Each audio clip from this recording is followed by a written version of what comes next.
Welcome to the 22nd Annual Caribbean American Heritage Awards Gala, a celebration of excellence and service. Tonight, we proudly celebrate the achievement of 8 distinguished Caribbean nationals. World-renowned handwriting analyst and author BEV EAST, international reggae artist and the king of lovers rock, Maxi Priest, the creator of Cadence Lipso music, Gordon Henderson, renowned cardiologist and president-elect of the National Black Cardiology Association, Barbara Hutchinson, the first female F-16 pilot to fly combat mission, U.S. Air Force Lieutenant Colonel SHAWNA Rochelle Kimbrell, businesswoman Magdala Racine Silva, the aviation boss at the busiest airport in the world, Atlanta's Hatfield-Jackson International, Miguel Southwell, and artist-activist Michael Thompson. Tonight's gala host is veteran television news broadcaster Maureen Bunyan and ABC News correspondent and anchor Mr. Candice Gibson, with backstage interviews by Miss World Caribbean 2013, Miss Gina Hagite, and the announcer, yours truly, John Blake. Stay tuned. The celebration begins right after this short break.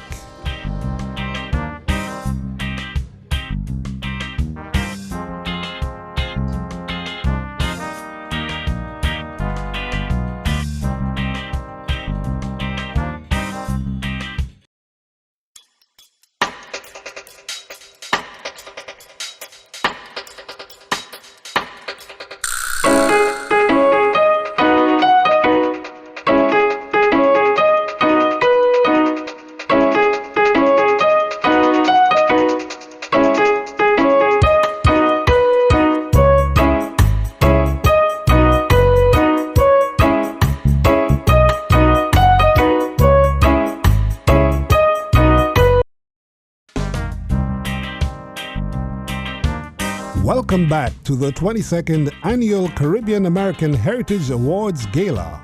Ladies and gentlemen, Mr. Candice Gibson. Good evening.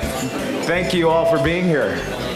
Say hello to the distinguished members of the diplomatic corps that are here, our honorable elected officials, friends and family, fellow Caribbean people, or as Donald Trump would call you, illegals. Welcome. This is the 22nd Annual Caribbean American Heritage Award, sponsored by the Institute for Caribbean Studies. It is my great pleasure to be here as your co-host. I'm Candice Gibson. I'm an ABC News national correspondent, and currently I anchor the early morning news with ABC nationally. So that means I've been up since 7 o'clock yesterday. I haven't slept, so if I fall asleep at the podium or if I make some inappropriate jokes or racist jokes, it's not that I'm running for president. Or maybe, I'm just a little tired. Of course, tonight we're celebrating excellence embodied in the lives and accomplishments of 8 great Caribbean Americans. I'm very happy to be working once again with my co-host of the gala, Maureen Bunyan of ABC 7 News. She is not only a friend, she is a mentor. I've learned so much from Maureen, including how to whip and nay-nay. Sorry. She is well known around this area. So I assume most of you guys are from this area, but if you're not, for first-timers who are from out of town, Maureen is one of the finest in the business of television news in this country. And a 1995 honoree. She's a member of the ICS Honorary Advisory Board and is the gala chair. Best of all, she's a daughter. I mean, she's so popular that 2 Caribbean countries wanted to claim her, Guyana and Aruba. So please allow me to welcome Maureen Bunyan. Thank you so much, Candice, and I'm so glad that Candice is back with us. Candice didn't tell you about his Belizean roots. Maybe he has a chance to do that a little bit later, but we would not allow a non-Caribbean person on this podium. legal or not. We are so happy to have all of you here, all of our friends from the diplomatic corps, from the political world, from the nonprofit world, from the profit-making world, and just ordinary citizens of the Washington area and of the United States and of our great Caribbean basin. So welcome to Washington for those of you who are new. We hope you enjoy the weekend here. And for those of us who have been here for a while, we're going to keep on fighting the fight. But before we start, and as dinner is being laid on the table, I invite ICS Gabriel Christian to give us the invocation. May we bow our heads. Great Spirit, Father and Mother above God, we beseech you this evening to spread your wings over us as we arrive at this juncture, 22 years of the Caribbean American Heritage Awards dinner. Bless all honorees and all those who make the ICS what it is, a beacon for our community here in the United States and across the world. We pray, Lord, that you shall guide us in the righteous path, and what we do here this night shall resound for the ages as we ask you in the most glorious name to keep us always. Amen. Thank you so much. And now I invite ICS Chairman Carl Masters to bring us opening remarks. Ambassador Masters. We have started late tonight, and in order to make the program move quickly, my message is in the brochures, and I believe that in order for you to be in this room, you should have been able to read. So I don't need to read it again. All I need to say to you, though, is that we have a very challenge in front of us with regards to trying to get an executive director, full-time job for the ICS, and we would like all of you to give a small donation or so. And I will start it off by pledging $10,000 to this effort, and hopefully others can follow in your own capacity. Thank you very much. Thank you so much, Ambassador Masters, and thank you for your incredible pledge and donation to ICS. Over the years, as you all know, ICS has honored many, many, many people of Caribbean descent for their accomplishments and for their character. Among them, of course, our beloved U.S. Attorney General Eric Holder, actress Cicely Tyson, author Edwidge Danticat, anthropologist and author Ivan Van Sertima. We want to invite the Dean of the Caribbean Diplomatic Corps, Ambassador Baini Karan of Guyana, to please come forward to share some opening remarks with us. Good evening, everybody. I would like to say that I'm extremely thrilled to be sharing the stage this evening with Maureen and with Claire, and I see that there are some other female awardees. It's going to be a ladies' evening with, of course, our other master of ceremonies.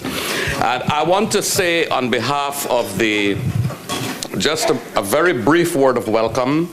On behalf of my colleague ambassadors from the CARICOM region who are here this evening, I would like to say that we recognize the work of the Institute of Caribbean Studies. We have seen the very successful events that they've had over the last 2 days, and we join in supporting the activities and congratulating Dr. Nelson and her team on a very successful round of activities, again at the Congress, Capitol Hill, and at the Hyatt, the hotel here today. And we also would like to join in extending our congratulations to the awardees this evening.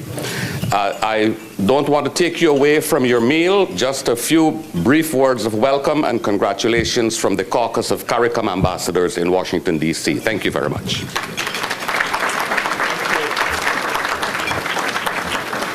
Thank you so much, Ambassador Karan. We appreciate you and appreciate your presence here tonight. We are also very pleased to have with us this evening Gina Hargitay. Is Gina here? Gina, would you come forward, please?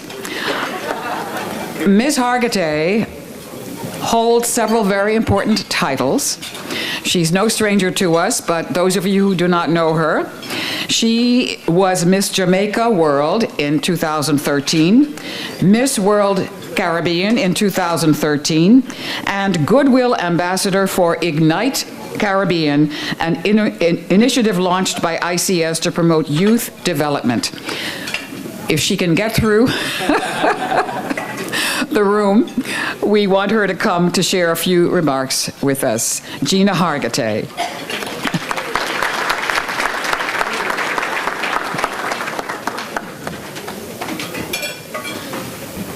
Good evening, ladies and gentlemen.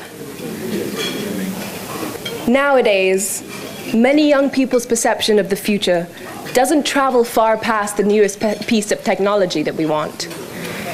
We are caught up in a selfish circle of getting, while so few of us are considering the impact that this consumerist mindset is having on the world. Yes, for most young people, their goal in life is to be successful. But what does that success really mean to them? Unfortunately, to many souls in my generation, success and money are synonymous. And being able to keep buying and buying things we want but do not need is the way in which we measure happiness. But what about the big picture? What about not just our future, but the future of everyone around us? Is that not more important? Is that not paramount? Ignite Caribbean is about just that. It is about the big picture. It is about setting fire to the selfish nature that is becoming endemic in our society and birthing a new future from its ashes. That is why I am so very proud and completely honored to be the brand ambassador for Ignite Caribbean and everything that it stands for. Because Ignite Caribbean demands that we do everything we can, not only to make our homeland better, but to make it thrive. People today, not only the young, but all of us, are so disassociated with the world around us, so caught up in how fast the world is changing, that we forget how necessary it is to make sure it is headed in a direction that benefits not only us, but everyone around us. It is our responsibility to shape the future. And to do so, we need to remember that we are codependent on every other human being. We cannot survive without one another. So it is time that we finally realize that there is strength in unity. So I call upon everyone in this room tonight to spread this message, to lend your support to the old, the young, the rich, the poor, the good, the bad, and the ugly. Stop waiting for someone else to do it. Get up. Get involved. As Gandhi said, be the change you wish to see in the world. Be the change you wish to see in the world. Thank you.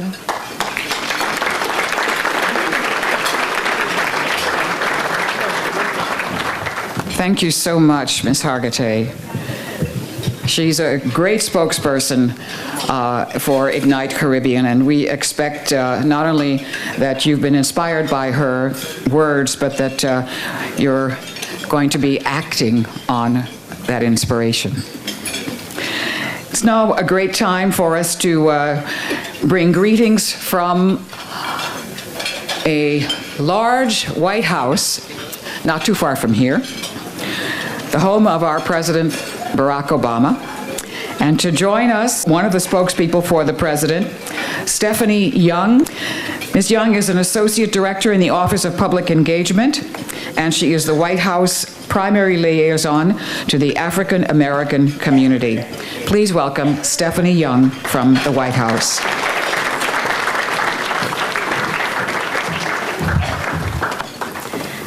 Thank you so much for that kind introduction, and thank you all for allowing me to be here this evening. I stand in some pretty big shoes because every person who has been the liaison to the African American community or the Black community has been a Jamaican American, and I'm the first one that is not, even though I have wished many times that I was from Jamaica, but my people are from Georgia. We do have water in Savannah, but at any rate, I'm really glad to be here with you all this evening. I want to thank Dr. Claire Nelson for inviting me, but also for all of her hard work. I know that she has been a constant in this administration. She's been a friend to not only Heather, who preceded me, and Michael, but also to the President. So we are very, very happy to continue that friendship over the next 430-something days. We really don't have a lot of time, but we have a lot that we really want to get done. Earlier this year, the President showed his gratitude and commitment to the Caribbean American community by declaring June National Caribbean American Heritage Month. I actually brought some proclamations with me, and it might be enough for at least half of you all in here, so I'm going to leave those with you. They're all signed by the President, so I think it's a great memento to keep and take home with you. And before I continue, I wanted to just read a couple of lines from the President's proclamation highlighting the vital contributions of the Caribbean American community. So Caribbean Americans have shaped the course of our country since the earliest chapters of our history, and they continue to drive our nation to realize the promise of our founding.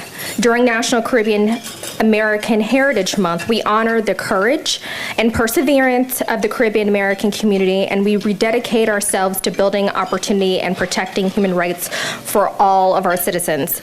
So as the proclamation underlines, you are the vehicles of change that this administration has relied on to create a better America for everyone. And I just want you to know that with your support, our country has come a long way in these past 7 years. Just in October, there was 271,000 new jobs that folks got. The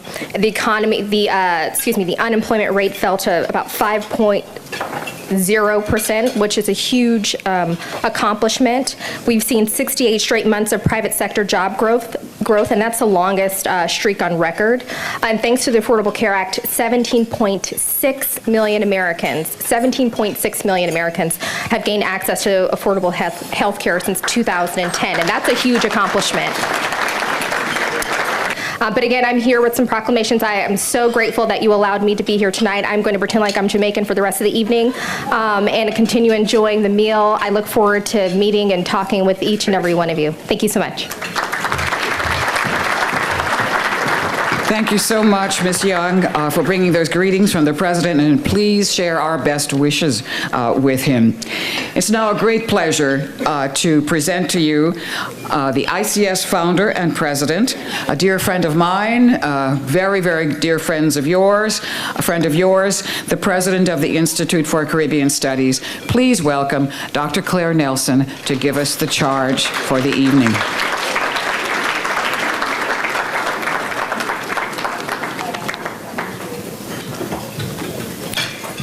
Dear Auntie, big things are going on in Washington, my dear. Yes, we have our own a month.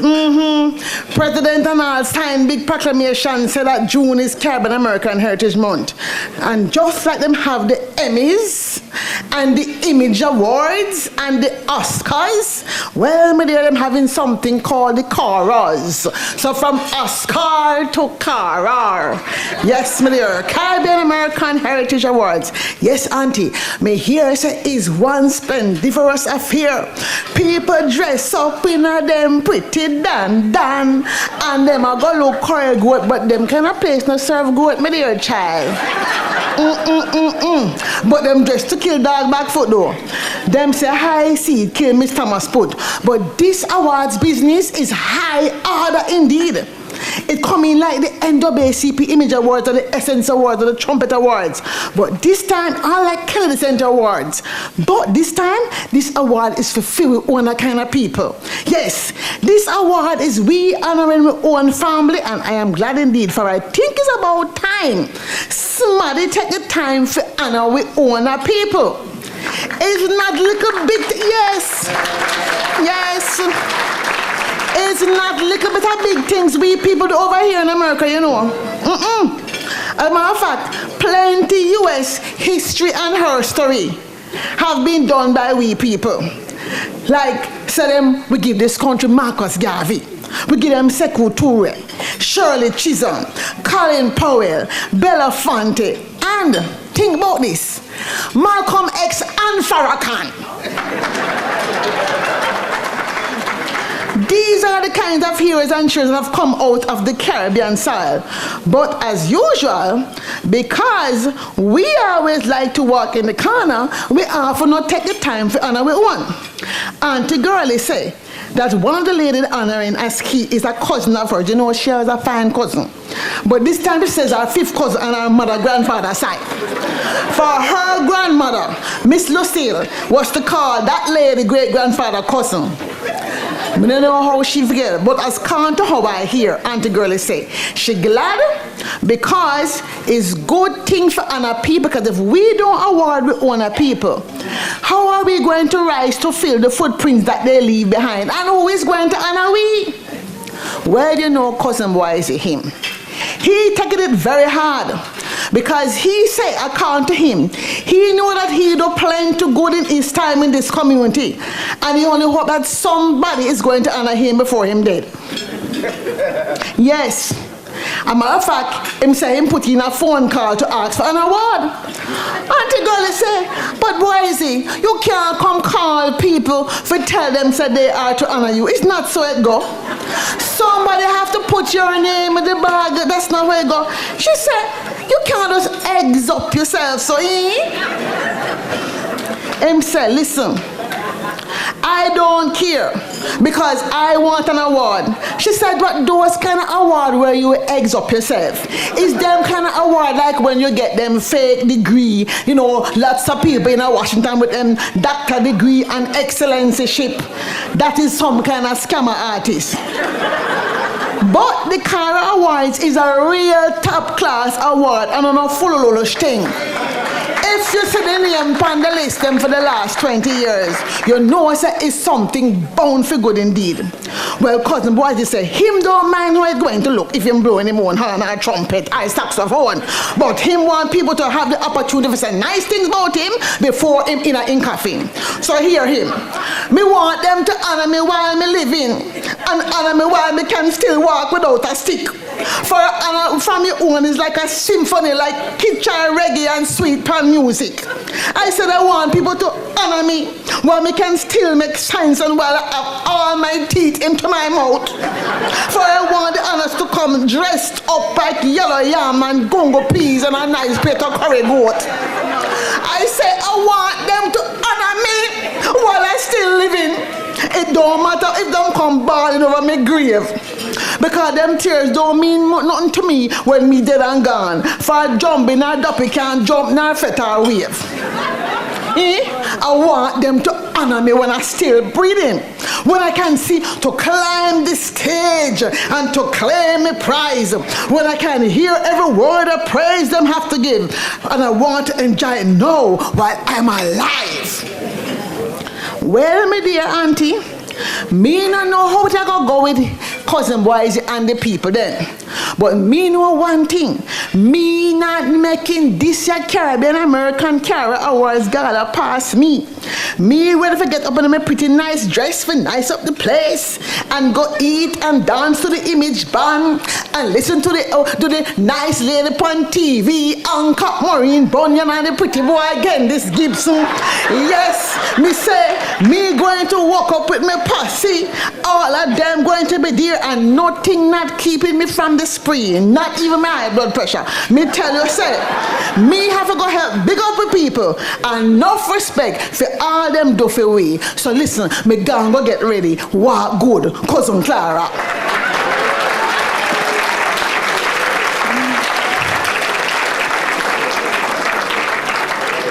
Folks, I'm just so delighted. I'm really honestly delighted to be here with you this evening. 22 years is really indeed a milestone. And my brothers, Gabriel, Christian, and Ian Edwards, who were among the young Turks that set out on this journey one March in 1993 to take the world by storm, I think we can still say that we are going strong. And I'm even delighted that we have new people coming on board.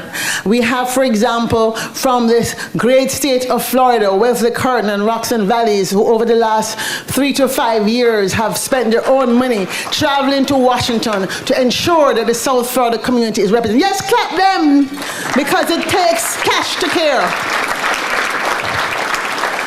And we have new people who have come on board who, like me, are refugees from certain international financial institutions who have decided to put their brain power into the element of development of the Caribbean region. And I want to just say I'm very pleased that we have Margaret Thomas and Oscar Spencer from the IFC and World Bank joining our board this year. So fantastic.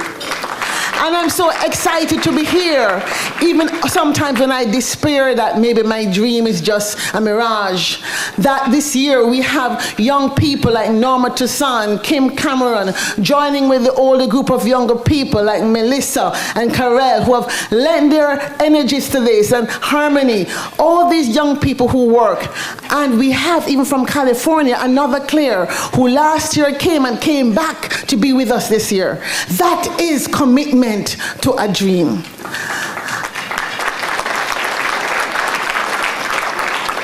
And so, as my chairman ambassador said when I raised him up 3 days ago, and him say, should I bother to come? I said, you don't bother to come. Eh? He said, but see, and me call you.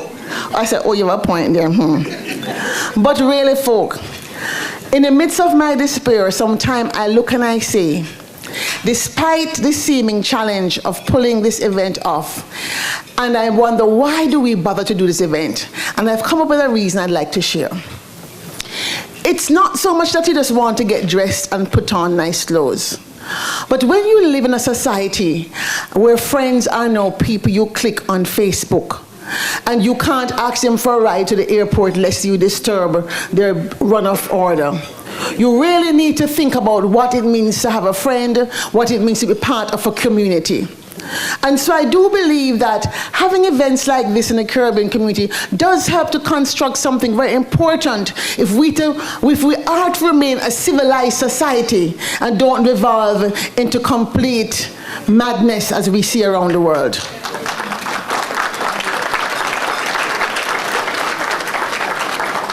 And this thing called community for me is very important.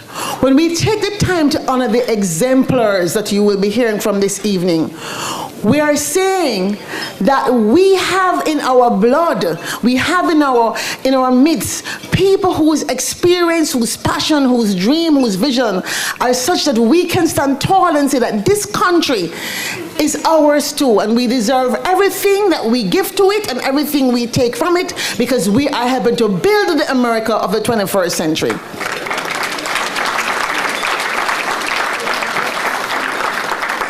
And so I want to close because dessert is being served and I'm only taking up time so you're not eating when the people are getting their awards, because that's not polite. I want to say that despite all the challenges, the last 6 weeks especially have been moments of absolute joy for me, absolute joy, despite the sleepless nights. When people like Lorna Curlew, who I haven't spoken to for weeks, call, or Andrew James I haven't spoken to over a year, call and say, yes, I'll come. I know that there is something about this thing called community, that despite our busyness, we can still find the time to come. From New York, my old friend, I shouldn't say old because he probably will be upset, my old friend Waldalba Stewart, who every year travels from New York to be with us and demonstrate that the Jamaican, Barbadian, Panama connection lives and must be remembered. And so as we think about this thing called diaspora, Caribbean diaspora, and as we think about the future of the Caribbean, I want to encourage you to get involved with an organization, some organization. If not ICS, there are many other organizations, national or hometown associations, that you can become a part of. But I certainly would like you to consider, before you leave here, pledging to support Life Seed and Ignite Caribbean, our initiatives that are really about ensuring that the next generation of Caribbean leadership becomes heard, steps up to the plate. And as you heard from our Goodwill Ambassador, Gina Hargitay, wasn't she fabulous, by the way?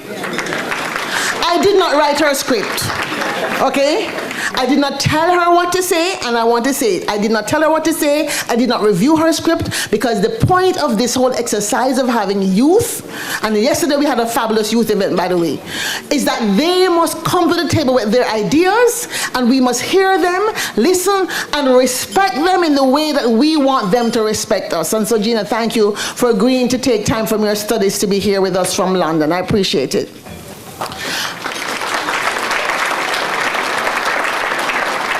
And so again, as I close and take my seat and get ready for the awards, I want to thank you all, thank the sponsors, thank my brothers and sisters who serve on the Gala Host Committee year after year.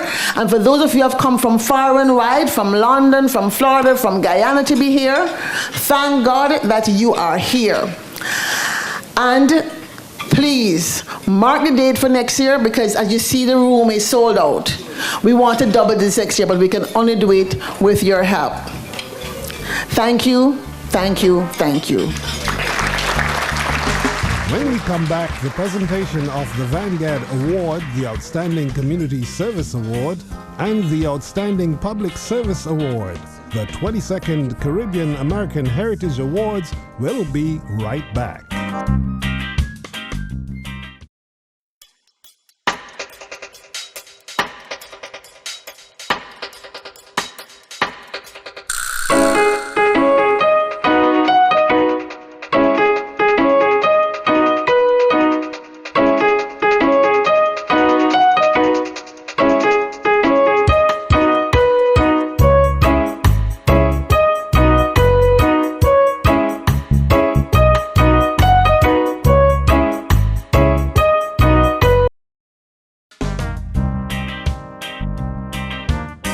Welcome back to the 22nd Annual Caribbean American Heritage Awards Gala. Ladies and gentlemen, once again, Miss Maureen Bunyan.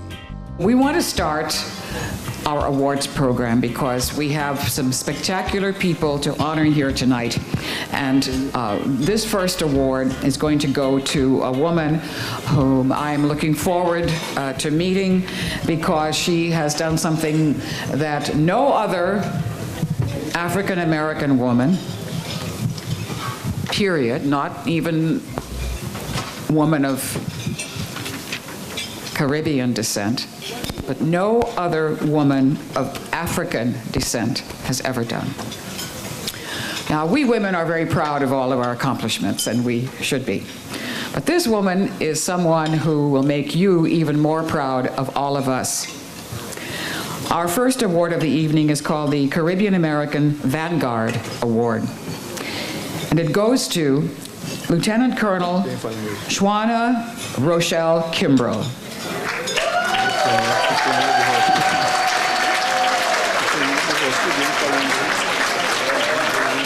So some of you know her.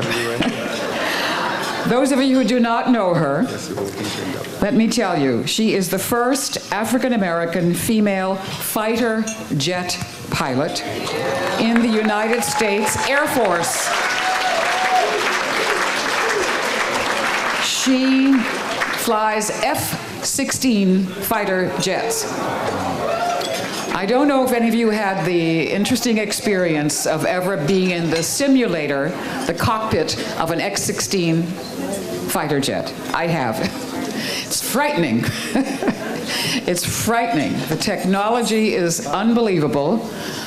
The instrument, the plane, is a marvel of science. To be able to master the flying of this instrument is quite a big thing. Lieutenant Colonel Kimbrell is a fighter in the skies and a trailblazer in her field. We're so happy to ask Ambassador Karan to come back to the stage to present the award to her. And as he's coming to the stage, please turn your attention to the screen. But right now, get ready to meet the first African American female fighter pilot in the U.S. Air Force. By the age of 14, this young woman knew that she wanted to fly the friendlier skies, but in an unconventional way. In 1998, she graduated from the Air Force Academy, and in 1999, she received her pilot wings. Now she's flying high, literally, in Aviano, Italy. I am Major SHAWNA Rochelle Kimbrell of the 555th Fighter Squadron, Aviano Air Base, Italy, and I am an F-16 fighter pilot.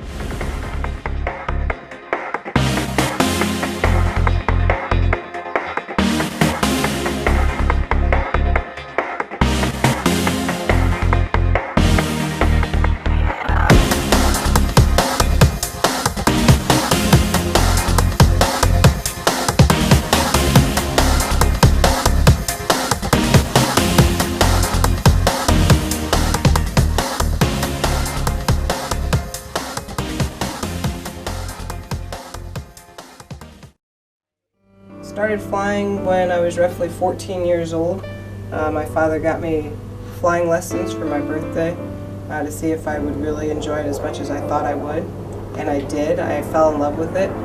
So I worked as hard as I could to get the best grades that I could to get into the Air Force Academy. And after graduating, I was accepted into pilot training. I graduated Luke being the first African American female fighter pilot in the Air Force. She's got a lot of responsibility, and she always steps up to make sure that it gets done. There are a lot of challenges in the Air Force. It's more than a 9-to-5 job, so it really takes as much time as you'll give it. The important thing is that all of our Air Force members, especially those who have families, make sure that they balance both the needs of their families and the needs of the Air Force. Balancing military life and family life is very difficult. It's something that's new to me. Not only am I a fighter pilot, but I'm also a wife and a mother. We get to raise our own child. I have attained my dream. I have. This is what I've always wanted to do, and I do consider myself successful. I feel that I have a huge responsibility to not only portray that, but to live it and to embody it and to make sure that every example that I go out and set is the right example, which can oftentimes be a big burden on a person, but it's one that I accept freely.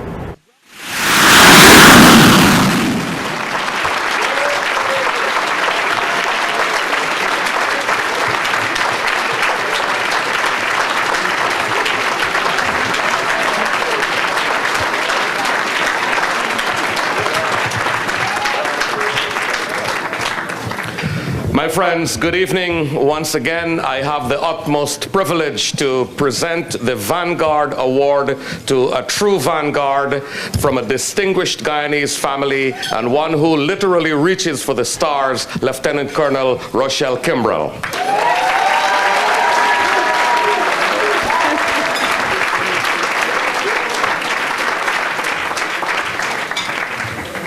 Thank you all so much. It's an honor to be represented and to be honored in a crowd such as yourselves. It gives me much pride.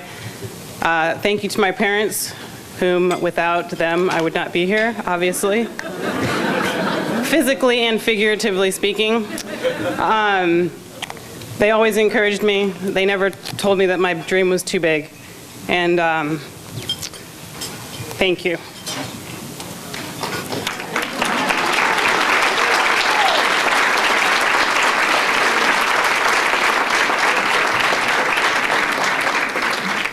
They gave me the mental fortitude to travel this path and know that I could do anything that I put my mind to. And it's important, as Gina spoke about, that we pass that on to our children. I thank my husband. I'm not sure where he ran off to.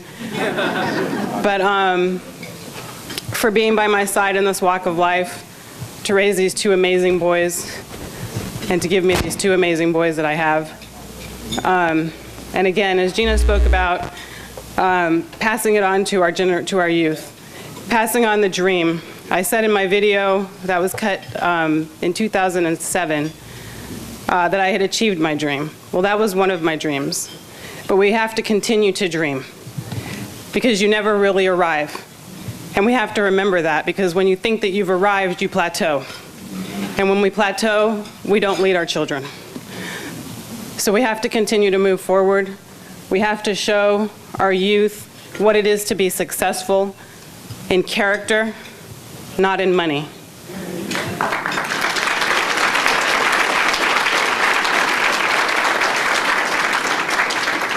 And that is what I look forward to doing when I retire from the Air Force.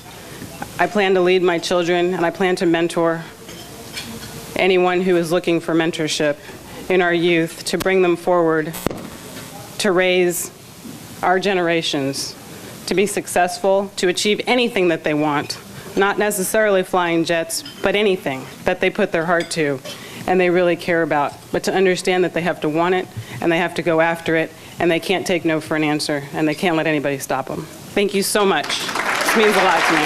Thank you.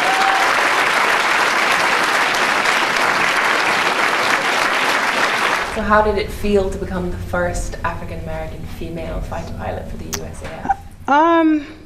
So when it actually happened, I was unaware. So it wasn't until about 5 years later that I actually found out that I had that title. Wow.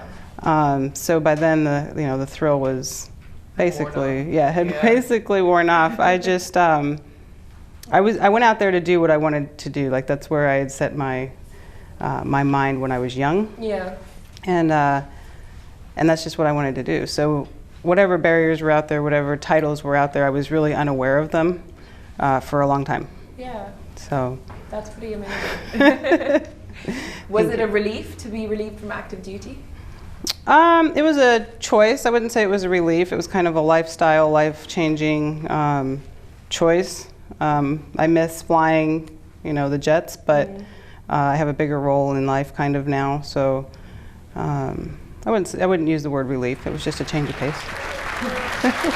We live, as you know, in an interconnected world in which design is everything, and it is everywhere.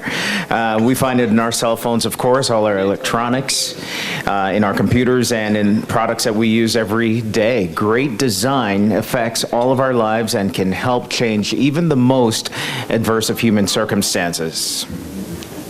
Aw, she found her husband. The Caribbean American Heritage Award for Outstanding Community Service will be presented to Michael Freestyle Thompson by Maryland State Senator Shirley Nathan Pulliam. So let me welcome the State Senator to the stage for this. Thank you.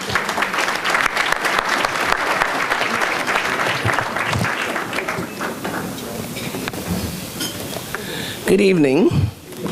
I bring you greetings on behalf of the Maryland General Assembly, and most specifically my colleagues in the Senate.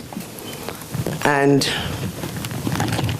I did not come up on the stage with my cane because Dr. Nelson just talked about those people that have been honored before they can use a cane. So I decided to leave my cane down there, okay? So, the idea of a Reggae Hall of Fame had been around for a long time. But Michael, you have begun the work of bringing the idea to life. Your vision for creating the reggae poster competition to build a community to assist with awareness and fundraising is phenomenal. As someone who believes in building community, it gives me great pleasure to present to you the Caribbean American Heritage Award for Outstanding Community Service.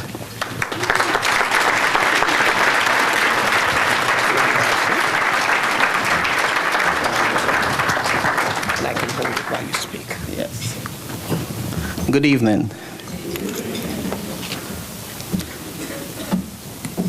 I'm honored to accept this prestigious award and thank the Institute of Caribbean Studies for acknowledging my work in this distinctive way. I did not make this journey alone. Numerous individuals supported my creative work and social activism. First of all, my wonderful wife, Maria, who is here, and also my son have been very supportive of my mission. You have sustained my artistic mission from the very beginning. Enough respect. I've also need to acknowledge my creative partner, who is not here, and co-founder of the International Reggae Poster Contest, Maria Papastathiou of Athens, Greece. It has become it's been a challenge for both of us because we had never done this before. This is so new to both of us. But we took on the challenge. Our mission is to establish a Reggae Hall of Fame in Kingston, Jamaica, and to also build awareness that this is a very important institution that is necessary for the development of Kingston, but also for Jamaica. We have built a global network of committed individuals who believe in this mission. Let me just call out some people like Mrs. Patricia Chin, the P in VP Records, who is here today and is sitting here at her table. Professor Carolyn Cooper, who has not left our side since she discovered our work on the internet. Attorney at law, Donna Cooper, who recently traveled us to Havana, Cuba, where we did an exhibition of the reggae posters. Joshua Chamberlain of Alpha Boy School, Ted Buffalokas, the director of Rockers Film, and his wife Eugene, the journalist Annalisa Gaddis, who spread the word wherever possible for us. And many thanks to the 22 judges. Their meticulous work has elevated our contest to the highest international standards. And most of all, big respect to the 3,000 creative minds from 100 countries who have participated in the contest over the 3 years. The body of work produced is a powerful visual testimony of creative globalization. Thanks again to CARAH for celebrating achievements of the Caribbean. Tonight's honor will be a cherished reminder that each of us can make a big difference in our community. One love. Respect.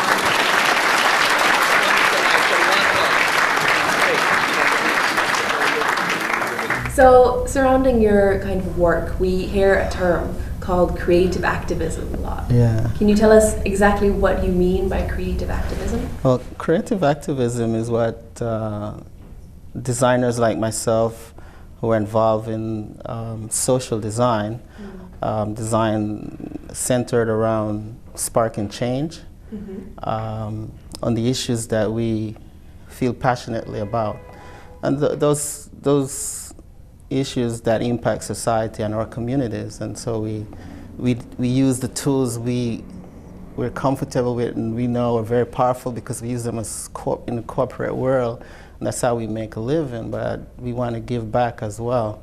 And so we use design as activists to pitch ideas, to draw attention to issues. And so that's kind of the concept and description of what we do and what I personally do. Yeah. And what inspired you to first start using art for social activism? Well, it's easy. I do have a conscience, and so my art is an expression of my conscience. You know, when I see things, for example, what's taking place here in this country when it comes to blacks, Black Lives Matters, things like that. So I've created probably 20 posters, which I use social media as a way of sharing my views, but getting other people to pay attention, not just in the United States, but globally. Because as a designer, as an artist, and if you're into social design, you're on a global platform. And so this is how I personally use my art, and that, in a sense, what inspired me is to understand that as an artist and a designer, in the commercial world, you're very powerful. Not many people use it. It's just a job. Yeah. But everything we buy, we sell, we walk through the streets here in Washington, D.C. or any city, we're flooded with commercials. We're flooded with advertising. These are designers who create them. And so what if you could use that for change as well? Yeah. So that's the question. That's where the inspiration comes from. Now, people come and people go. Millions of them come and go at the Hartsfield-Jackson International Airport. I know many of us have. This Atlanta landmark is the world's busiest airport with hundreds of thousands of passengers and employees.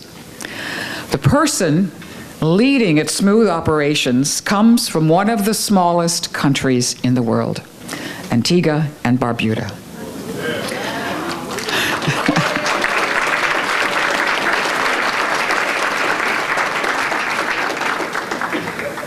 We are so proud of him and his work. And the next time you go through Atlanta Airport, I want you to remember this man. He is receiving tonight the Caribbean American Heritage Award for Outstanding Public Service.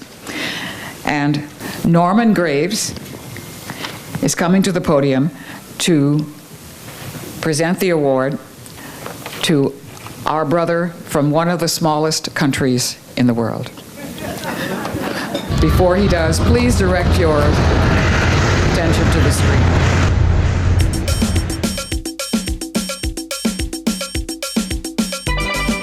I was born and raised in the small Caribbean island of Antigua in a village called English Harbor. And from this tiny village, a young man, the 12th of 12 children, became a leader in the aviation industry. Growing up in a tiny nation of only 108 square miles does shape one's global outlook. I mean, inherently, one develops a sense of being a part of something much bigger, a much bigger universe.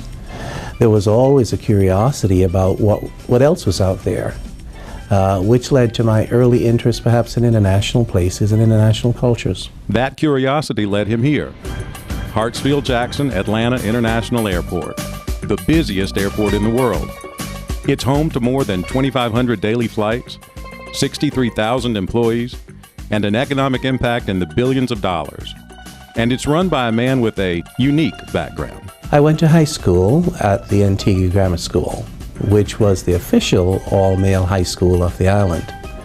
I then came to the United States and went to Portland State University, where I got my bachelor's degree, and later I attended City University of New York, where I earned a master's degree in international business.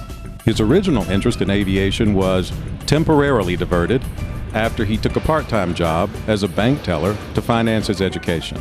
And I was just doing this to make some money, and I met a lady who had a big influence on my life then. Her name was Sylvia Engel, and she was the then bank's assistant vice president and regional manager for the metropolitan Portland, Oregon area. Because of her mentoring, within a very short period of time, when she retired, I succeeded her with the oversight of approximately 13 branches in the metropolitan Portland area.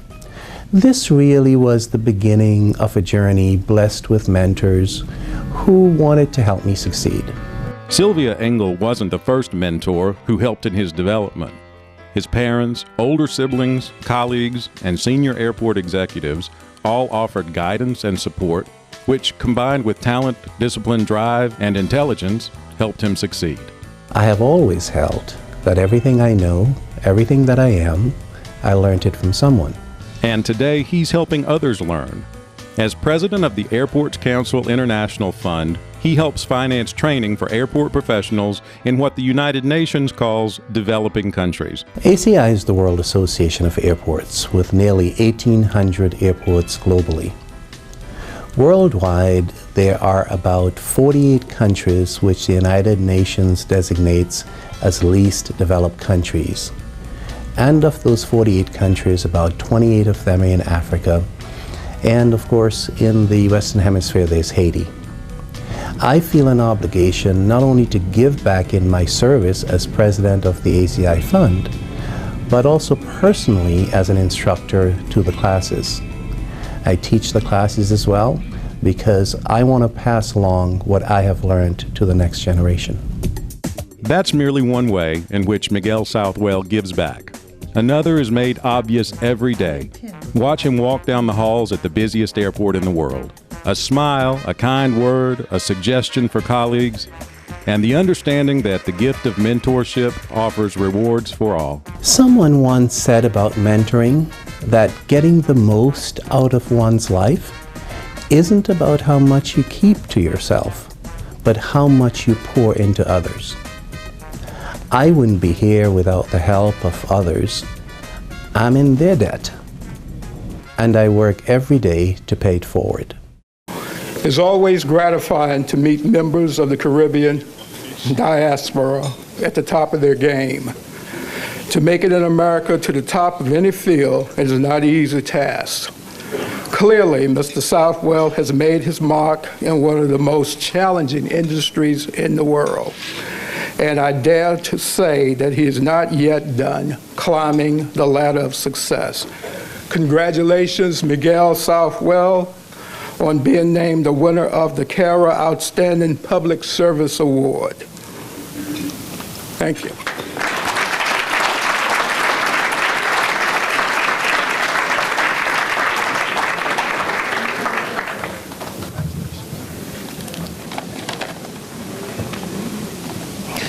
The Institute of Caribbean Studies Chairman, my old acquaintance, Ambassador Carl Masters, good evening, and former Atlanta native. Founder and President Claire Nelson, my fellow honorees, ladies and gentlemen, good evening. You know, about a year ago, about March of last year, I was on a flight, and after 10 hours, I was awakened by something. And the first thing I thought, Lord, I've been flying for 10 hours and I have 3 more hours to go. And then the next thought was that I should just give a prayer of thanks. You see, when you're from Antigua, where I'm from, and you consider that the first 3 to 5 years of my life, that my main mode of transportation was a donkey. And I realized I had been flying on this magnificent machine for 10 hours with 3 hours to go. You say to yourself, God is so good.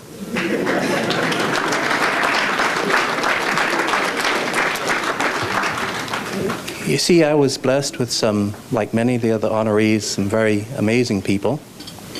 Including my parents who, believe it or not, had the humble goal of hoping that their 12 kids, and I'm the last of 12, actually attend high school, because neither of them did. You see, in Antigua back in those days, you had to pay tuition to go to the public high school. And so most of the kids in the island only attended primary school and never graduated from high school. And in my village, my parents vowed that they would be one of the first to do so. And then I had the amazing fortune of having 8 sisters who I credit today with shaping my life.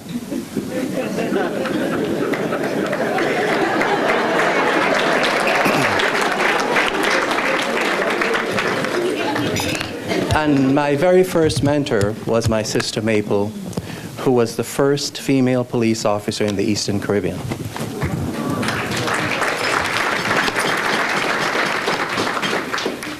As another distinguished awardee said earlier, we have an obligation to take care of the future generation. Thank you very much.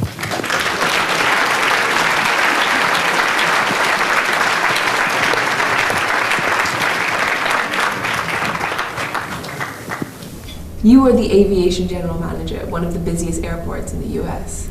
The busiest airport in the world. The busiest airport in the world? In the world. Oh my gosh, I'm ill-informed, I'm sorry. But that must be extremely hectic. What is that like for you? It is quite a major task, but it is one that, because of the tremendous benefit that it provides to the community, not just Atlanta, but the entire Southeast area, if it's done well, it benefits so many people, and that inspires you to do well. Yeah, I can imagine. And what got you so interested in the field of aviation? I actually started out of high school in the aviation industry working for Liat, the Caribbean's regional carrier, and later on I started working with British West Indian Airways, or BEV as we fondly know it, which is the Caribbean's international carrier. Had a stint, a successful run in banking, and then left that industry, and then actually tried to start an airline in Atlanta, which led me to the airport. When we come back, the presentation of the Outstanding Entrepreneurship Award, the prestigious Forerunner Award, and the 2015 Trailblazer Award. Stay tuned. The 22nd Caribbean American Heritage Awards will be right back.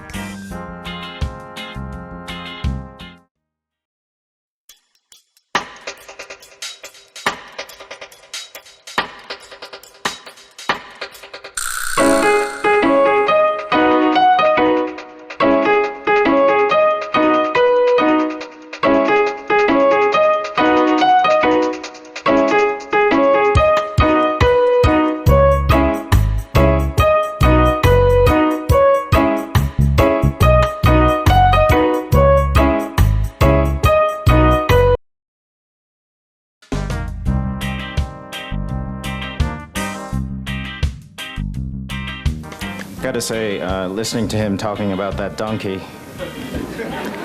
having lived in Washington for the last 4 years and taken Metro, the donkey sounds like a better idea.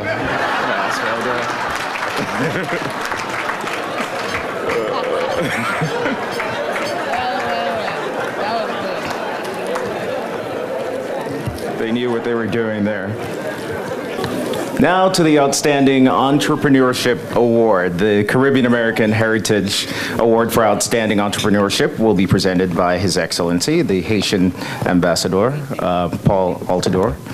Our awardee is Magdala Racine Silva, who's a native, of course, of Haiti, which may explain her propensity for excelling at a variety of challenging jobs, all of which paved the way to her becoming an entrepreneur to watch.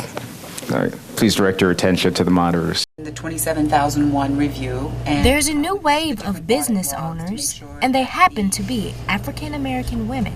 And I will write IT services. Our numbers matter. Our roles matter. The skills and the opportunities that we've had and the lessons that we've had and the talents that we have are now being brought to bear. According to the 2015 State of Women-Owned Businesses report, firms owned by black women grew 322% since the late 1990s to more than 1 million, the fastest of any minority group. Magdala Silva is one of them. There is this wave that's taking place, and it's a wave of women that are taking their roles in the economy by owning businesses, starting businesses at 3 times the rate of their counterparts.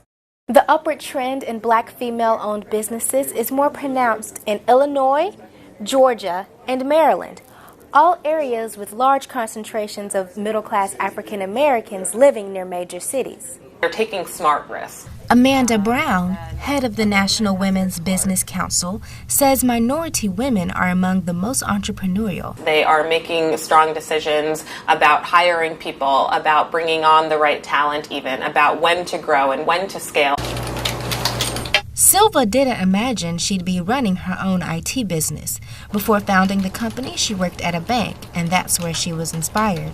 I was able to kind of see a lot of the different customers who actually were business owners, because we were in the private sector area, and it just kind of sparked. Silva's company is just outside Washington, D.C.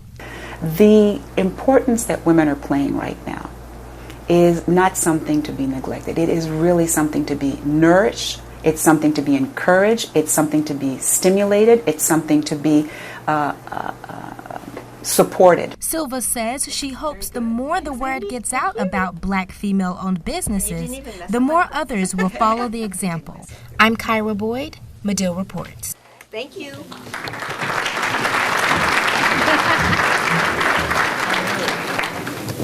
Good evening. As you all know, Haiti has seen its fair share of challenges over the years, but we are always hopeful because we know that greatness lies in our midst.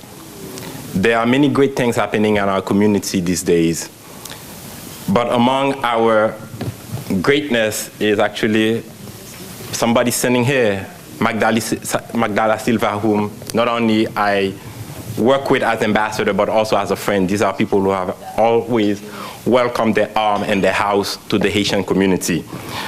And as Haiti's ambassador to the US, it is with distinct pleasure to present to you the Caribbean American Heritage Award for Outstanding Entrepreneurship.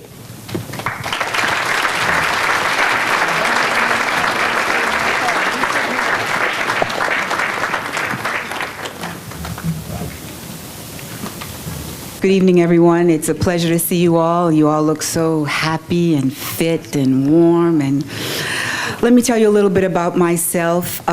First of all, I want to thank my fellow awardees. There are a lot of inspirational stories. I think that gives us a lot of momentum for the future. Dr. Nelson, I want to personally thank you for creating forums and events such as this where our mindset can be challenged, ideas tested, and our sense of responsibility awakened. My journey started quite simply with the country of my birth, Haiti, a country that made a tremendous sacrifice for universal human rights. That heritage is quite a load to carry. Maybe the sense of purpose in my life started there. Or it may quite simply have started with the foundation of family. My parents, Fritz and Gladys Racine, have been active in the promotion of Haitian art for over 40 years. And as a result, since a very young age, I was exposed to a wide range of individuals who found happiness through art and culture as an expression of their humanity. It could also have been the influence of the Caribbean sun and sea and the beauty of its nature, where I would meet a man that would change my life. And it is with him, my husband, Daniel, under a soft Caribbean breeze and a little compa in the background, that our entrepreneurial journey together began.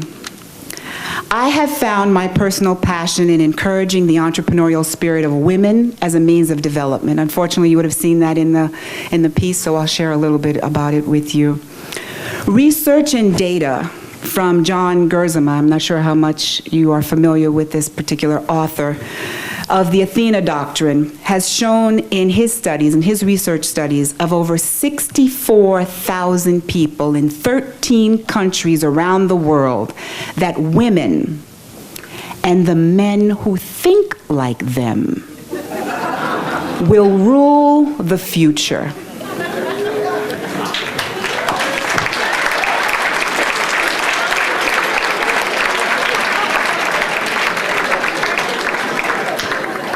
And you may ask yourself, why is that?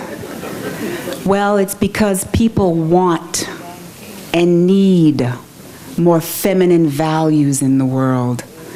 The feminine qualities of being expressive, flexible, collaborative, patient, empathetic are the characteristics of a modern world.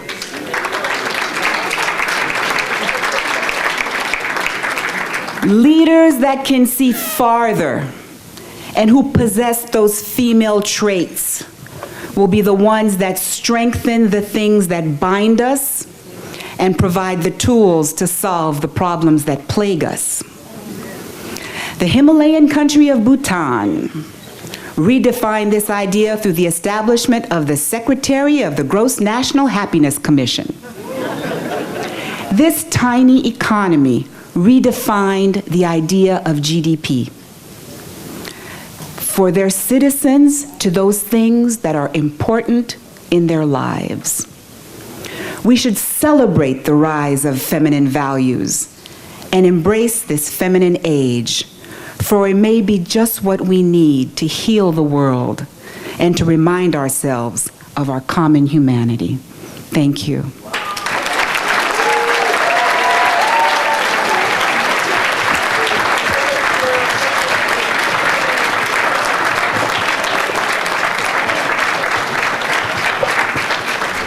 How do you feel to be winning the Outstanding Entrepreneurship Award tonight? It's quite an honor, especially coming from the Institute of Caribbean Studies, because it highlights the possibilities of a collective force among the different countries to bring growth and development to the region. That's really great. And what was the driving force behind founding DMS International? Well, the founding of DMS International came primarily off of the talents of my husband, who is an innovator, and myself, who's a strategic thinker. So together we combined our talents to be able to find solutions to help government provide better services to their citizens. And you serve as a representative for women impacting public policy. Can you tell us a little bit about your work with them and how important that is to you? Well, you know, I am extremely passionate about the work that we do as it relates to advocacy for women entrepreneurship. What we've found in study after study is that there is a net benefit to having women own their businesses, not just in terms of return on investment, but return on the benefit to the communities.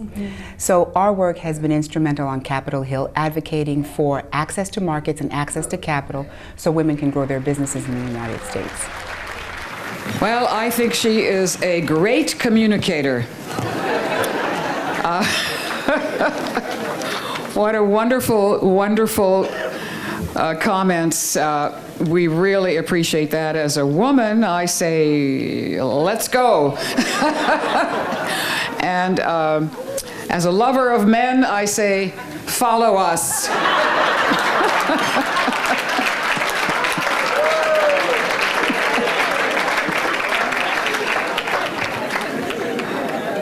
Our next award, haven't we had some amazing people of, just amazing.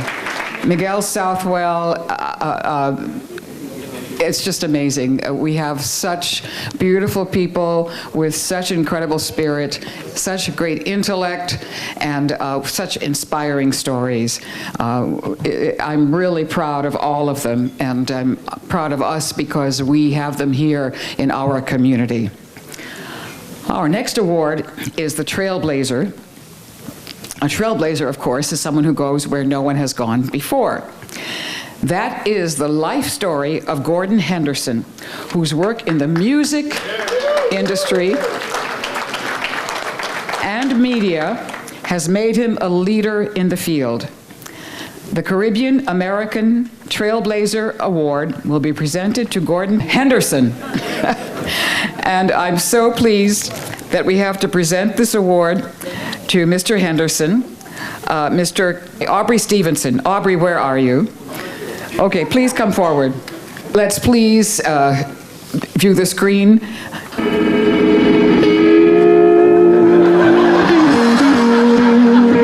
Gordon Henderson hails from the mountainous rainforest Caribbean island of Dominica, a most suitable terrain for the trailblazers in this purest definition of the word. From an early age, despite preconceived notions prevalent at the time, Gordon Henderson always perceived and pursued music as art and industry. His achievements in cultural industry over the past 4 decades are in the area of music as a songwriter, composer, recording artist, record producer, and performer in the Caribbean, Africa, Europe, the Indian Ocean, North and South America. In the early 70s, as a soul singer, his hits titled Pain of Love and Love rose to the top of the charts in Suriname and Holland and became the first significant musical exports from the Lesser Antilles. In 1973, he invited young musicians from Dominica and founded the group Exile One, which became, among other firsts, the first Creole music group to sign a production contract with an international major company. With the group Exile One, Gordon Henderson created a musical genre called Cadence Calypso, which he named himself, that revolutionized popular music across the Caribbean, Africa, the Indian Ocean, and beyond to become an influential precursor of souk and soca.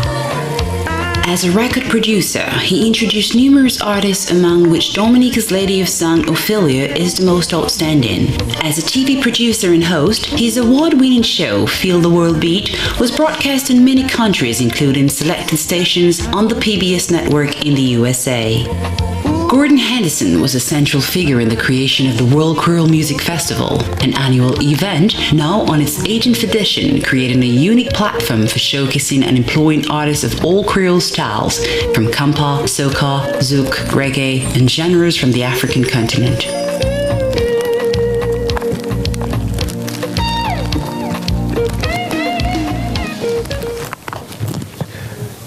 Good evening, everyone. As you notice on the presentation, Gordon Henderson has made a name for himself. Coming out from Dominica, as most of you would know, Dominica is a very small island. But this did not stop him. He's gone on to perform in many countries of the world, not only in terms of music, but also in terms of films and media.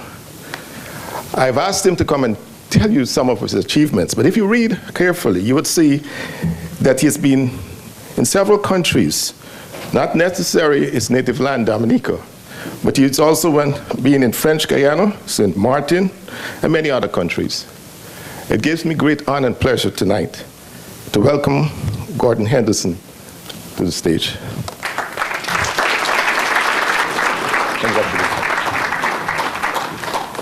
It's your choice. Thank you very much. You like this, or you speak from? No, I'll speak. Okay, thank you. Well, thank you very much. I accept this prestigious award. I feel elated, but I accept it more for Dominica than for myself.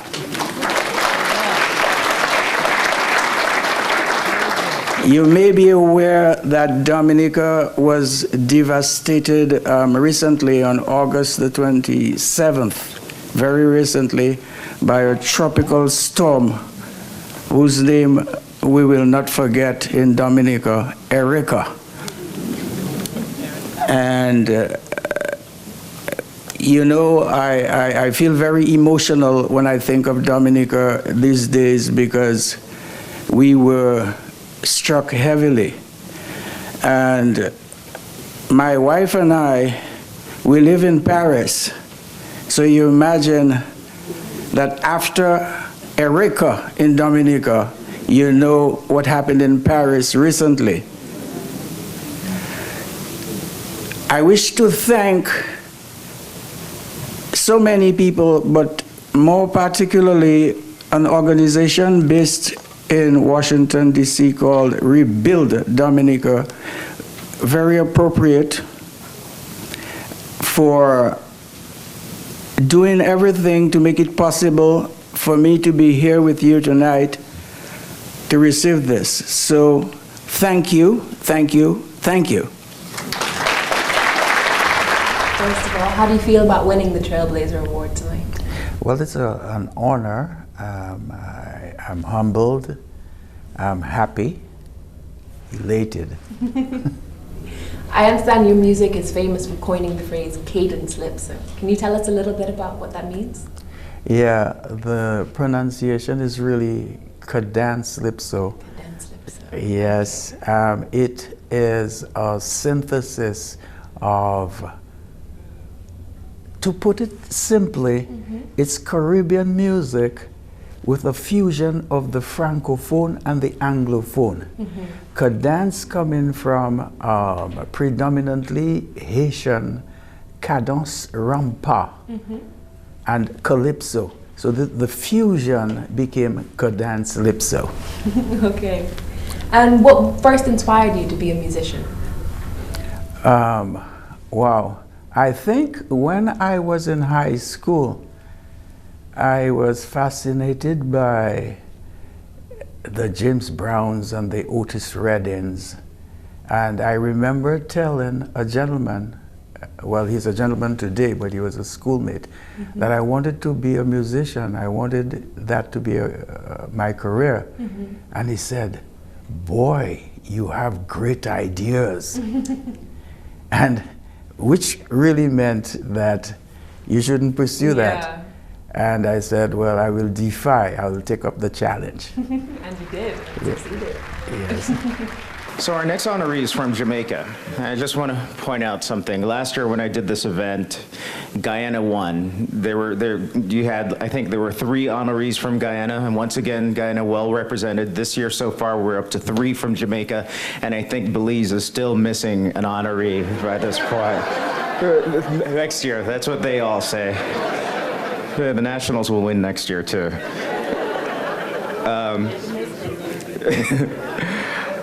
Okay, so what is a forerunner? Someone that is out in front of the pack, of course, and BEV EAST, as I mentioned, a native of Jamaica and a child of London, is one of those people who stays ahead. She's the first woman of color to be professionally certified in both graphology and forensic document examination. She is definitely a forerunner in a field that has just 2,000 practicing professionals. Not bad. The Caribbean American Heritage Forerunner Award will be presented by the Honorable Carl Racine, Attorney General of Haiti. Please.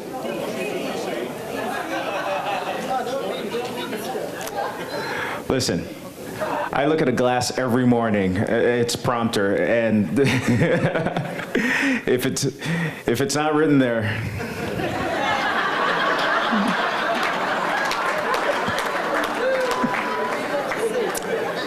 So Carl.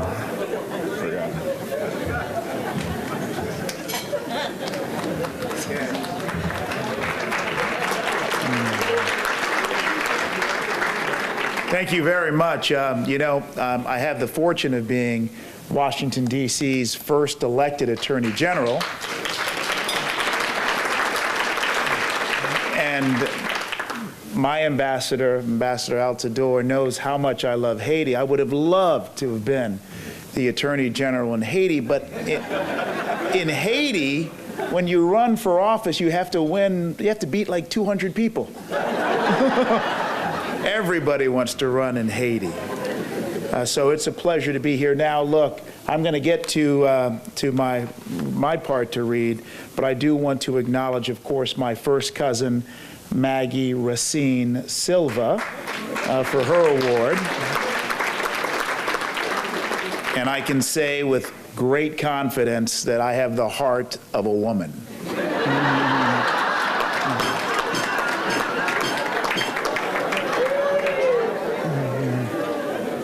But here's the deal. I have the pleasure to be the presenter for Ms. BEV EAST. I can tell you, anyone who has ever had a legal case, I regret that you've had a legal case. You know there's always a constant battle. There's a search for the truth. And what underlies the search for the truth oftentimes is expert testimony. And here, when we talk about the search for the truth, oftentimes it's all about the documents. And I am so honored and privileged to be able to give an award to Ms. BEV EAST, who is one of the foremost experts in the world when it comes to document authentication, handwriting, and everything else. So there'll never be any games or tricks with Ms. EAST. Ms. EAST, congratulations on all of your hard work and your expertise.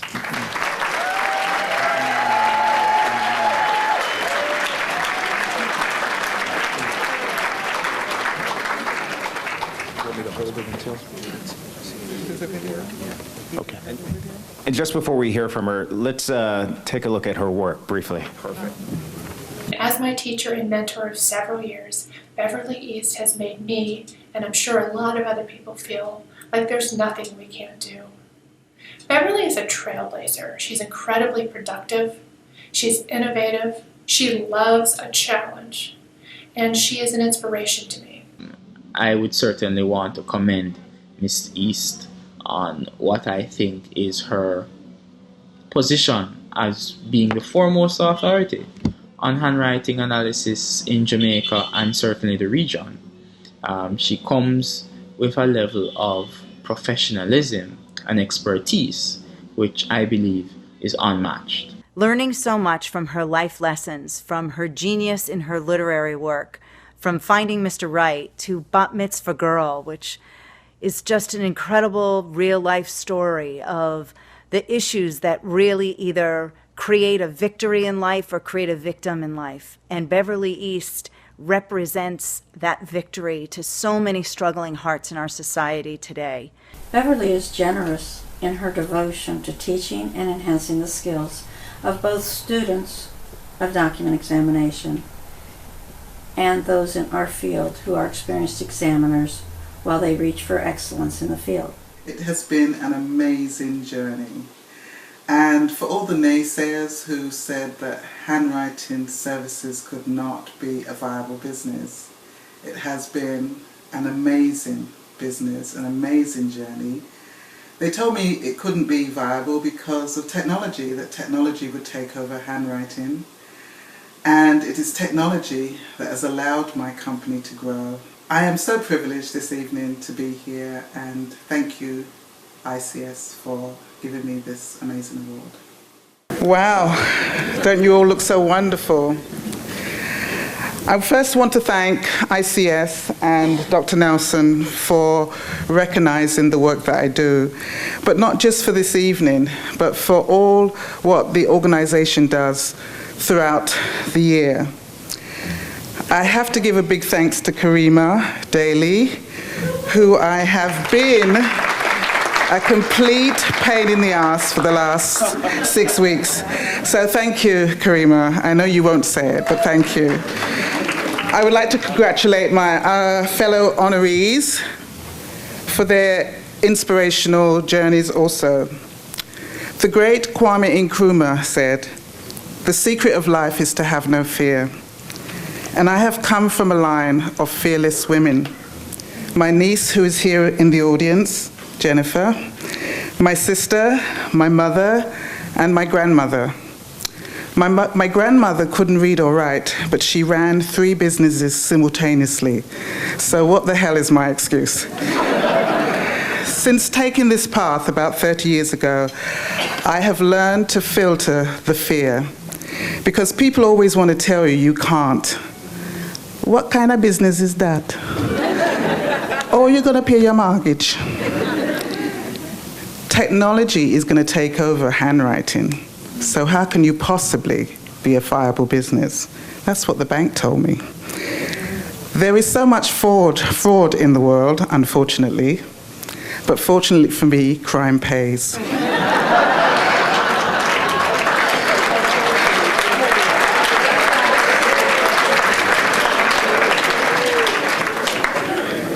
Over the many years, as anybody who's had a small business, it's difficult with the varying markets.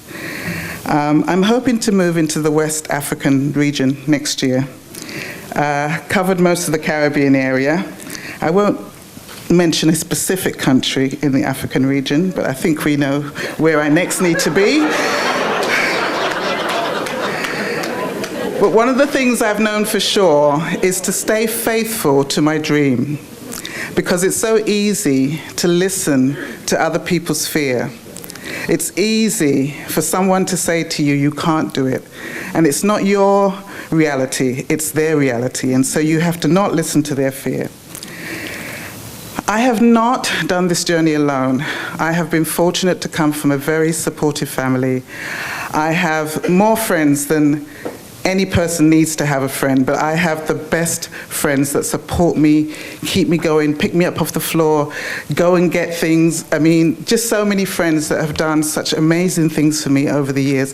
And if I say one name, I'm going to get into trouble, so I'm not going to say any names. But I would like to thank my family that's come from London, my friends that have come from Chicago and New York and New Jersey, and right here in DC. I'd like to thank everybody. And there are 2 people that are not here that I must thank, and that's the people that run the Jamaica office and the London office. And I'm happy that I've stayed faithful to my dream, because I wouldn't be standing here before you with this award if I had allowed any fear leader, as I call them, to interfere with what I'm trying to do. And finally, but not least, my son Diag, my biggest joy, my biggest pride. Mothering you has been such a joy. And watching you grow into the fearless man that you are, you make me so proud.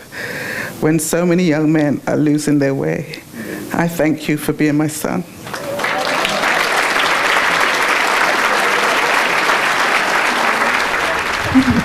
How does it feel to be winning the Forerunner Award? It still feels surreal.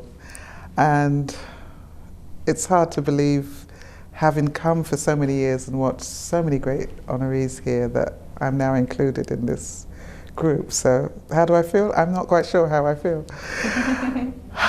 It's surreal. And how did you first become interested in graphology? I used to be a headhunter in London, and they used handwriting analysis as a selection process for as a tool. And I was actually chosen for my job based on my handwriting. So I asked my boss, my then boss, how did she choose this group of women? Because we were all so similar. And she said, by handwriting. I wanted to know who had analysed me.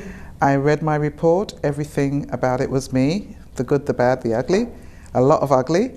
And I wanted to then meet the person, and I just couldn't sleep after that. I kept waking up, how did you know I was this, and how did you know I was stubborn, and how did you know this? And she just said, why don't you study it if you're so interested? And that was it.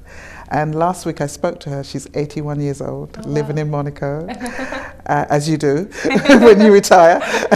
And she's just so happy for me, because I told her I was getting the award. Yeah, I can imagine. So I started as a graphologist doing recruitment, and at the time it was just to make my skill of recruiting better. And then I became so involved in what I had learned that I said to her, I want to do this as my own career. And she said, sure, but you have to do your master's. So I went on and did my master's.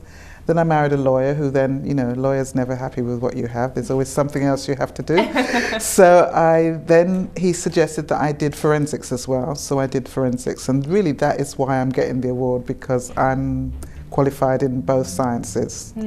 So yeah, that's how I began.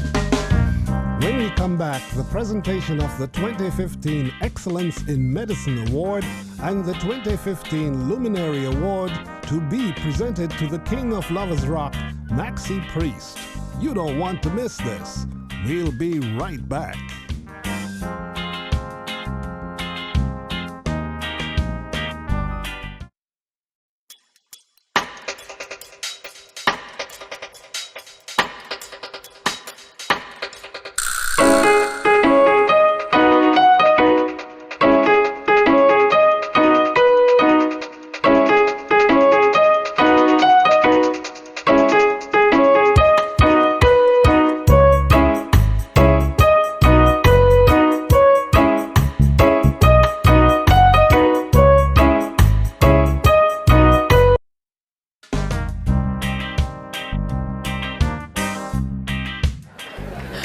Attorney General Racine, could you come forward, please?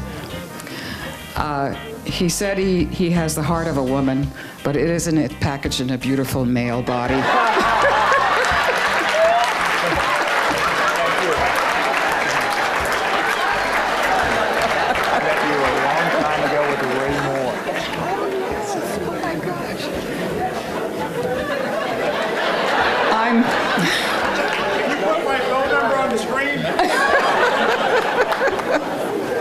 I'm a trained observer, so, I notice these things. We'll go on to our next award. The name Barbara Hutchinson. It's not a household name, but her work in cardiac care has affected many households in the DC area, the US, and indeed our world. As a medical practitioner, researcher, and organizer, Dr. Hutchinson is changing the way people of African descent prevent heart disease and heal from it. The Excellence in Medicine Achievement Award will be presented to Dr. Hutchinson by Dr. Connolly. And we do have a video.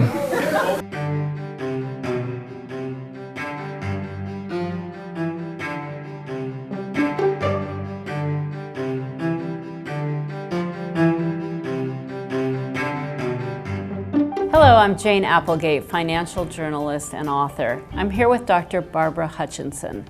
She has a cardiac practice in Annapolis, Maryland. Cardiac Signature is her newest program, and it's a special program aimed at serving executives who want a more private form of heart health. Dr. Hutchinson, why did you start your new practice? Well, I'm very intrigued by the fact that we are not moving the statistics in heart disease. It's still the leading cause of death in both men and women in the United States. And recently I have had several associates, business owners, CEOs, who died because they never took the time to go to the doctor and even find out if they had something that was treatable. And there's so much in the news about heart health. What should we know about keeping our hearts healthy? I think it's very important for people, first of all, to be very proactive. You need to know your numbers, what your blood pressure is, what your cholesterol is, what your blood sugar is, because these are risk factors that we can change. We can't give away our parents or we can't change our sex, but we should be very proactive about the things that we can change. And last question, women often exhibit different symptoms if they're having heart problems versus men. How is that explained? The treatment itself is not so much different, but what's different is sometimes the symptoms. And because of the unique symptoms that can present in women, meaning whereas men may have chest pain, women may have shortness of breath, they may have shoulder discomfort, abdominal discomfort, so they often missed or misdiagnosed. And the problem with that is because we are late to diagnosis, by the time we are diagnosed, our progression is way ahead of the men. And I always tell people, for a woman having chest pain, they have to call the babysitter, they have to call grandma, they have to call the pet sitter, all before they go to the hospital. Whereas the men, they're there in 5 minutes. Great. Really terrific information. Thank you so much. You're welcome. Good evening, everyone. My name is Colin Connolly, the Chargé d'Affaires at the Embassy of the Republic of Trinidad and Tobago. I am not yet a doctor. I aspire to be a doctor, but I'm afraid of doctors, so I think it's only fitting that I have the honor of introducing a doctor here this evening. I am particularly pleased and honored to be here, and it is my pleasure to read the citation on behalf of Dr. Barbara Hutchinson. You are a woman with great heart, a healer, a caregiver, an educator, and a leader at the National Black Cardiologists Association. Your work is making changes in the practice of medicine that will affect generations of people of African descent. And as we in the Caribbean, you know, have particular problems with NCDs, perhaps when you may find it time, perhaps you may consider lending your skills and your experience to that particular problem we have in the Caribbean. Dr. Hutchinson, please.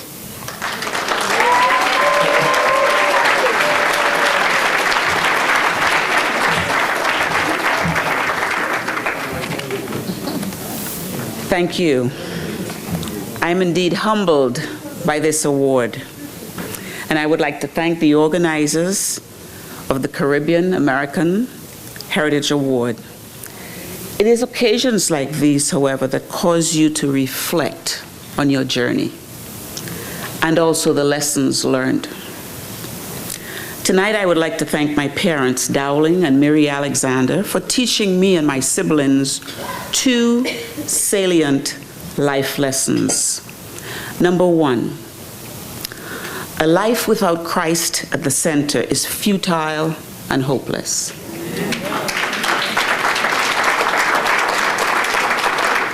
Number 2, education is the only ticket to your life dream.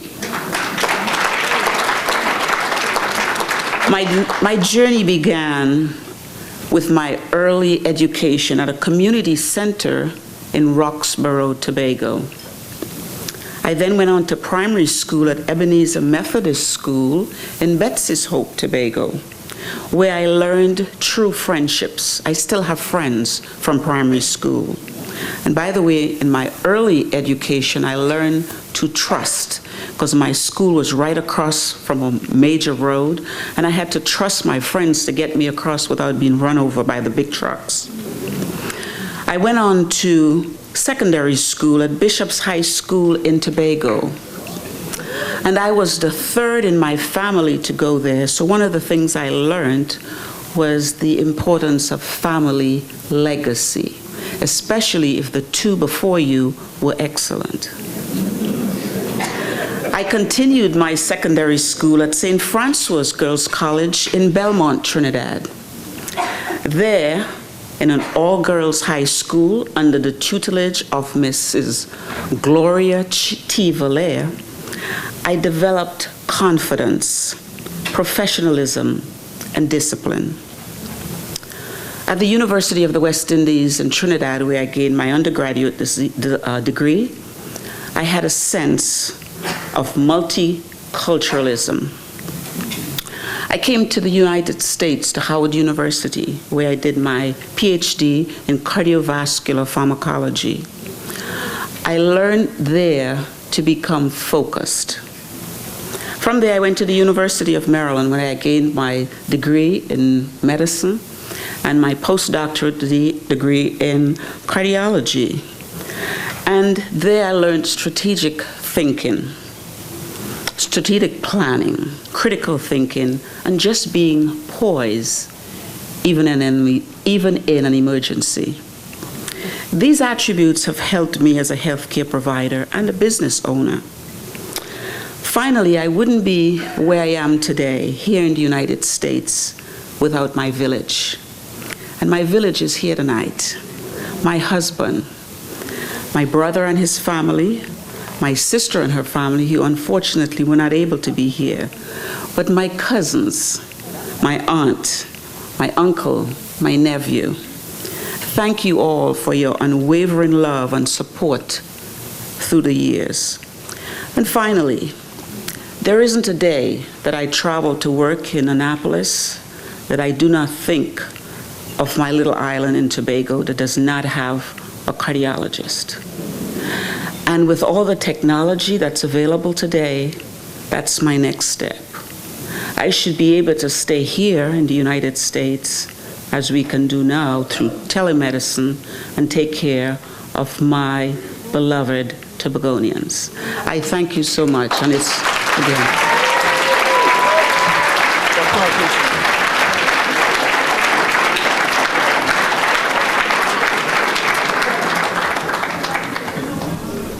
So, Dr. Hutchinson, what first drove your passion for cardiology? I think my interest began when I saw the dichotomy in my own family.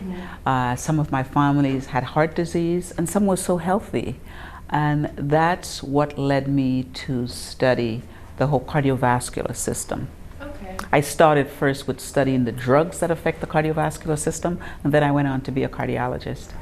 And where did the interest in sleep, where did the specialization in sleep studies come into this? Well, actually, a lot of people don't realize that a lot of cardiovascular problems, if you don't have good sleep, it can cause or aggravate several of these problems, like high blood pressure, palpitations, arrhythmias, high cholesterol, diabetes.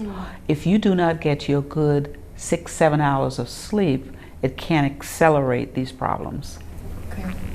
And why do you think that heart disease is such a prevalent problem today? And what can we do to protect ourselves from it?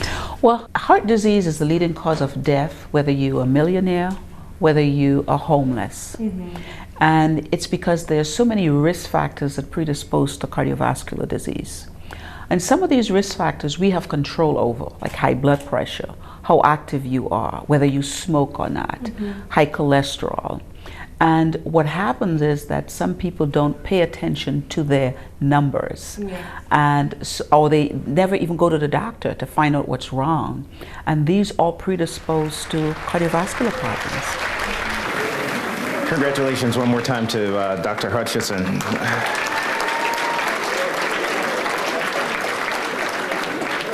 And in all fairness, that interview was done well before Bruce became Kate. Technology in the sex change game has come a long way since then.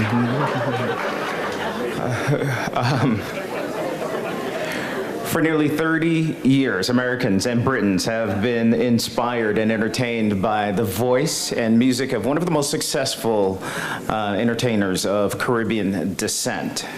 I invite you now to turn your attention to the monitor.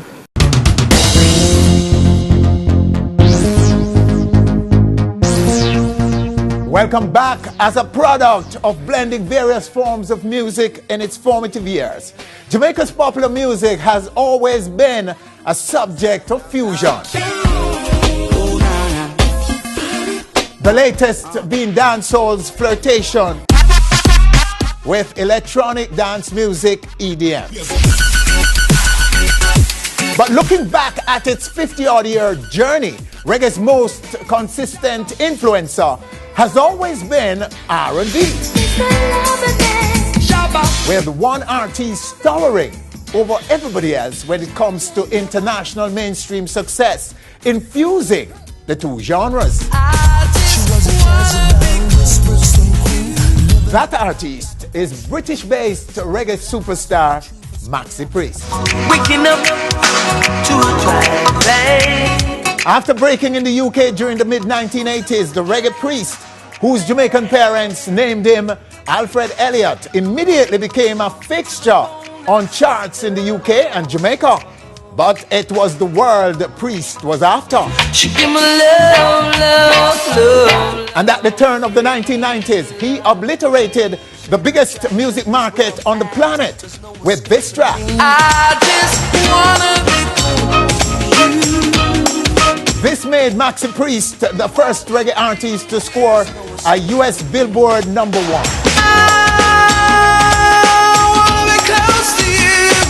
The Closer to You crooner went on to conquer and fed his infectious reggae fusion to millions around the globe. Over 30 years laced with some of music's most coveted accolades and still going strong. Maxi Priest, right now, right here. You make it easy. Easy to love you, baby. You make it easy. How does it feel to be called a reggae icon? It feels good. I mean, to be called an icon in anything feels good. I mean, it's, you know, when I started out, I never really sat down thinking that somebody would call me an icon or a legend or anything like that. And even now, I mean, you know, as much as I appreciate it, I'm not dwelling on that, you know. There's so much more things to do, you know. There's so much work to be done, you know, and my thinking is what's next, you know. What's the next move? I'm happy, I'm alive, I've had such a wonderful journey, and it continues to unfold as I go along, and I'm looking forward to much more.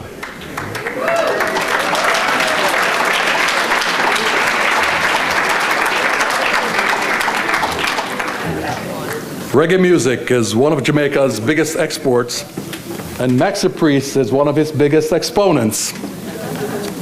Tonight, I have the pleasure to present the CARAH Luminary Award to one of Jamaica's finest sons, none other than the great Maxi Priest. Maxi.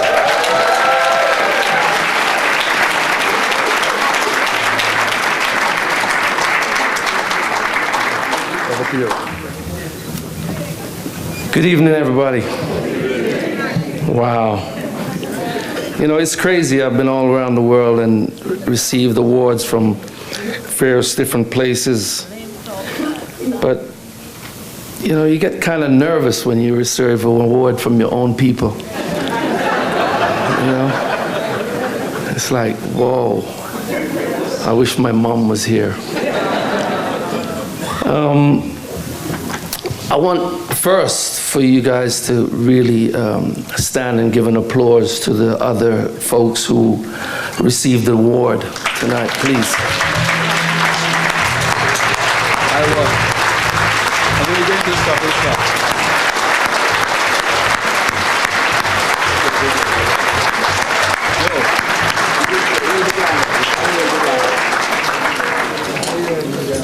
I have truly seen some amazing people up here tonight. Some amazing people. I mean, you know, when I first got invited here, I was kind of wondering what to expect. Wasn't quite sure. But I stand here and I first want to thank the Caribbean American Heritage Awards folks for even considering me to receive an award. I wrote a little something, just a little something while I was sitting down there because I just kind of felt, well, you know, everybody else was, you know, doing their thing. I first want to thank the Most High, because without Him, nothing is possible.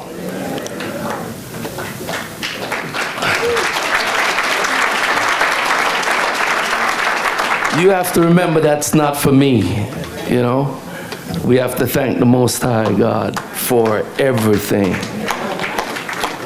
Because when you look at our heritage and how we've struggled along the way, there's one person that we call upon. I don't hear you. Yeah, there's one person that we always call upon, you know, whether good or bad. Here's me again having to go back to this technology thing here, right? Whew. Yes, without Him there is nothing.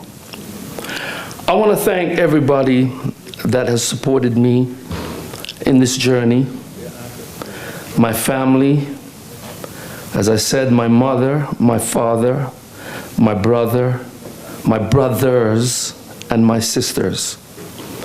My friends that I grew up with very, very closely. The folks that have worked so hard in helping me continue to unfold my dreams. Man, I stand here and I'm like nervous. I want to thank my previous record company, Virgin Records, that I spent a good 17, 18 years with. I also want to thank VP Records, who I'm currently with now, and I truly feel like a family. Miss Pat, enough respect. Chris.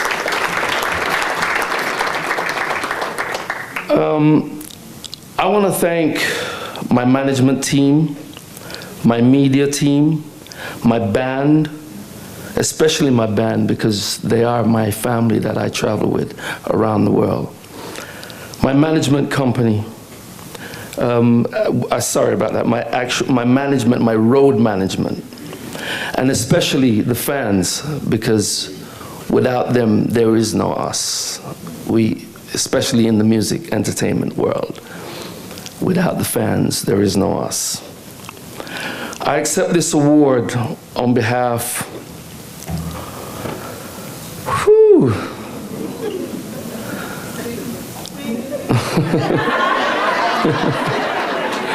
I can hear you. I accept this award on behalf of all of those who created this platform that I stand on today. The heroes, the icons, and the legends before me. Because without them, there would be no platform for me to stand on.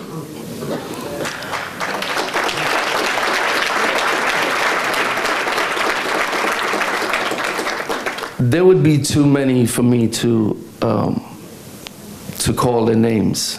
But I have to give thanks for those before me because, as I said, without them, there would be no ground for me to stand on.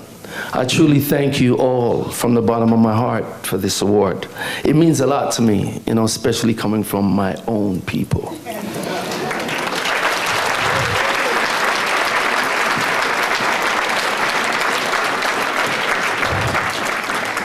It's just really crazy, you know. I'm fighting for words here, and as I said before, you know, I go around the world and I get people give me awards for this and that and this and that. But when your folks actually give you something, it's like it means something else. It's something else, you know. And I truly thank you from the bottom of my heart. God bless you all. Peace.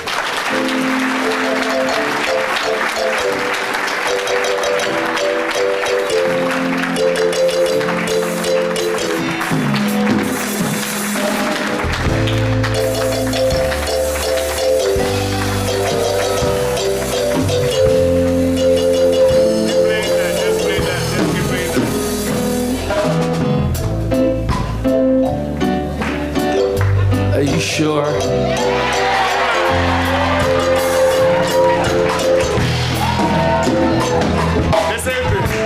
Now that I've lost everything to you, you say you wanna start something new, and it's breaking my heart you're leaving. Baby, I'm grieving, but if you wanna leave, take good care. Hope you find a lot of nice things out there. But just remember, there's a lot of bad air.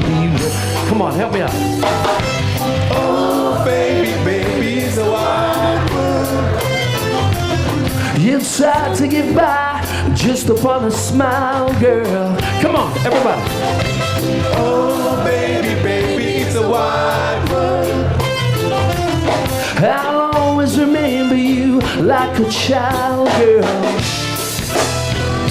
You know I've seen a lot of what the world can do, and it's breaking my heart in two, because I never wanna see you sad, girl. Don't be a bad girl, but if you wanna leave, take good care. Hope you find a lot of nice things out there, but just remember there's a lot of hell beware. Take it out. Oh, baby, baby, it's a wide world. It's hard to get by just upon a smile, girl. Come on. Oh, baby, baby, it's a wide world. I'll always remember you like a child, girl. Who's gonna solo? Thank you for joining us today for the Carib Nation's special presentation of the 22nd Annual Caribbean American Heritage Awards Gala. For Maureen Bunyan and Candice Gibson, I am John Blake. See you next year.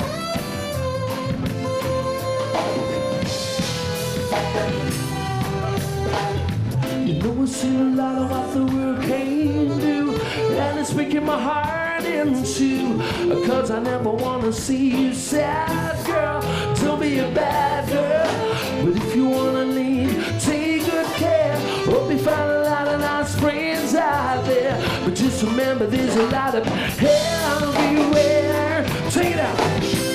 Oh, baby, baby, it's a wide world. It's hard to get by just upon a smile, girl. I wanna hear you sing, come on. Oh, baby, baby, it's a wide world. I'll always remember you like a child, girl. Oh, baby, baby, it's a wild world. It's hard to get by just upon a smile, girl. Oh, baby, baby, it's a wild world. I'll always remember you like a child. so much.